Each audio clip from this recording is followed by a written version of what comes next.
Kisah misteri dunia. Siapakah Dajjal? Dajjal adalah seorang manusia dari keturunan Yahudi. Dia bukan jin atau apa jua makhluk lain selain ia sebagai manusia yang ditangguhkan ajalnya minal munsarin seperti halnya Nabi Isa AS yang diangkat oleh Allah Subhanahu wa Ta'ala ke atas langit dan ditangguhkan kematiannya sehingga beliau nantinya turun semula ke atas muka bumi ini lalu beliau akan mati dan dikuburkan di Madinah Al-Munawwarah. Sama juga halnya dengan iblis yang ditangguhkan kematiannya sehingga kiamat nanti. Dajjal, ayahnya seorang yang tinggi dan gemuk. Hidungnya seperti paruh burung. Sedangkan ibunya pula seorang perempuan gemuk dan banyak dagingnya. Menurut Imam Al-Barzanji ada pendapat mengatakan bahwa asal keturunan bapaknya ialah seorang dukun Yahudi yang dikenali dengan Syak manakala ibunya adalah dari bangsa jin. Ia hidup di zaman Nabi Sulaiman AS dan mempunyai hubungan dengan makhluk halus. Lalu oleh Nabi Sulaiman ia akhirnya ditangkap dan dimasukkan ke dalam penjara. Walau bagaimanapun kelahiran dan kehidupan masa kecil tidak diketahui dengan jelas, sifat badannya, hadis Huzaifah katanya, Rasulullah SAW telah bersabda, Dajjal ialah orang yang buta matanya sebelah kiri, lebat, panjang, rambutnya serta dia mempunyai surga dan neraka. Nerakanya itu merupakan surga dan surganya pula ialah neraka, hadis Sahih Muslim. Ada beberapa ciri perawakan Dajjal yang disebutkan dalam hadis Rasulullah SAW, di antaranya, seorang yang kelihatannya masih muda, berbadan besar dan agak kemerah-merahan. Rambutnya kerinting dan tebal.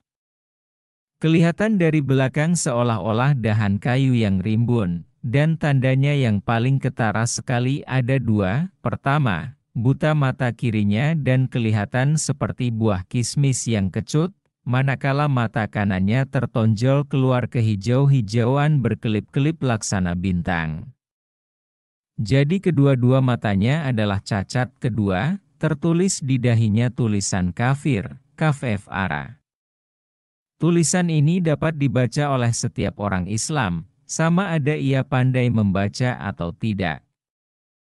Mengikut hadis riwayat At-Tabrani, kedua-dua tanda ini menjelma dalam diri Dajjal setelah ia mengaku sebagai Tuhan.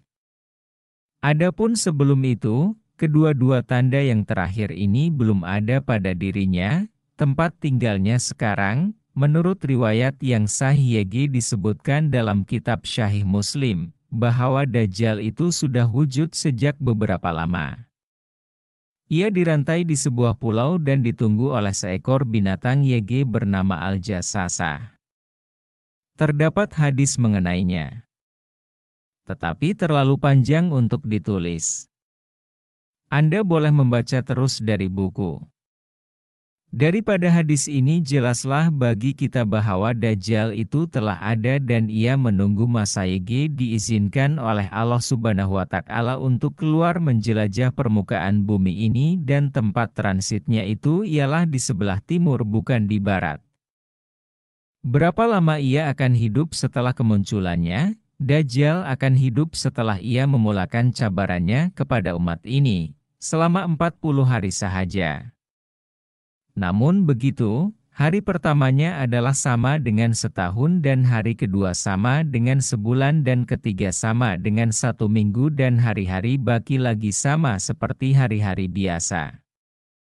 Jadi keseluruhan masa Dajjal membuat fitnah dan kerusakan itu ialah 14 bulan dan 14 hari. Dalam hadis riwayat Muslim ada disebutkan, kami bertanya, wahai Rasulullah, berapa lamakah ia akan tinggal di muka bumi ini? Nabi Shallallahu Alaihi Wasallam menjawab, ia akan tinggal selama 40 hari. Hari yang pertama seperti setahun dan hari berikutnya seperti sebulan dan hari ketiga seperti seminggu. Kemudian hari yang masih tinggal lagi, yaitu 37 hari, adalah sama seperti hari kamu yang biasa. Lalu kami bertanya lagi, "Wahai Rasulullah Shallallahu Alaihi Wasallam, di hari YG panjang seperti setahun itu, apakah cukup bagi kami hanya sembahyang sehari sahaja, yaitu 5 waktu sahaja?" Nabi Shallallahu Alaihi Wasallam menjawab, "Tidak cukup.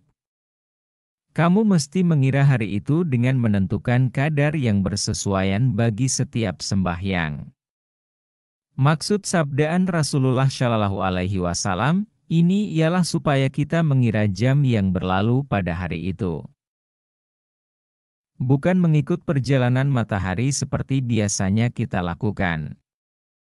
Misalnya sudah berlalu 7 jam selepas sembahyang subuh pada hari itu, maka masuklah waktu sembahyang zuhur. Maka hendaklah kita sembahyang zuhur. Dan apabila ia telah berlalu selepas sembahyang zuhur itu 3 jam setengah misalnya, maka masuklah waktu asar. Maka wajib kita sembahyang asar, begitulah seterusnya waktu sembahyang maghrib, Isyak dan subuh seterusnya hingga habis harian panjang itu sama panjangnya dengan masa 1 tahun, dan bilangan sembahyang pun pada sehari itu sebanyak bilangan sembahyang setahun yang kita lakukan. Begitu juga pada hari kedua dan ketiga, fitnah Dajjal. Dajjal telah diberi peluang oleh Allah Subhanahu wa Ta'ala untuk menguji umat ini. Oleh karena itu, Allah memberikan kepadanya beberapa kemampuan yang luar biasa. Di antara kemampuan Dajjal ialah, segala kesenangan hidup akan ada bersama dengannya, benda-benda beku akan mematuhinya. Sebelum kedatangan Dajjal, dunia Islam akan diuji dahulu oleh Allah dengan kemarau panjang selama 3 tahun berturut-turut. Pada tahun pertama hujan akan kurang 1/3 dari biasa, dan pada tahun kedua akan kurang 2/3 dari biasa, dan tahun ketiga hujan tidak akan turun langsung. Umat akan dilanda keburukan dan kekeringan. Di saat itu Dajjal akan muncul membawa ujian. Maka daerah mana yang percaya Dajjal itu Tuhan, ia akan berkata pada awan, "Hujanlah kamu di daerah ini." Lalu hujan pun turunlah dan bumi menjadi subur. Begitu juga ekonomi, perdagangan akan menjadi makmur dan stabil pada orang yang bersekutu dengan Dajjal. Manakala penduduk yang tidak mahu bersekutu dengan Dajjal, mereka akan tetap berada dalam keburukan dan kesusahan, dan ada diriwayatkan penyokong Dajjal akan memiliki segunung roti, makanan, sedangkan orang yang tidak percaya dengannya berada dalam kelaparan dan keburukan. Dalam hal ini, para sahabat Rasulullah SAW bertanya, "Jadi apa yang dimakan oleh orang Islam yang beriman pada hari itu, wahai Rasulullah?" Nabi menjawab, "Mereka akan merasa kenyang dengan bertahlil, bertakbir, bertasbih dan bertaubat." Jadi zikir-zikir itu yang akan menggantikan makanan. Haji R. Ibnu Majah, ada bersamanya seumpamanya syurga dan neraka. Di antara ujian Dajjal ialah kelihatan bersama dengannya seumpama syurga dan neraka, dan juga sungai air dan sungai api. Dajjal akan menggunakan kedua-duanya ini untuk menguji iman orang Islam, karena hakikat yang benar adalah sebalik dari apa yang kelihatan. Apa yang dikatakan syurga itu sebenarnya neraka, dan apa yang dikatakannya neraka itu adalah syurga. Kepantasan perjalanan dan negeri-negeri yang tidak dapat dimasukinya. Kepantasan yang dimaksudkan ini tidak ada pada kendaraan orang dahulu.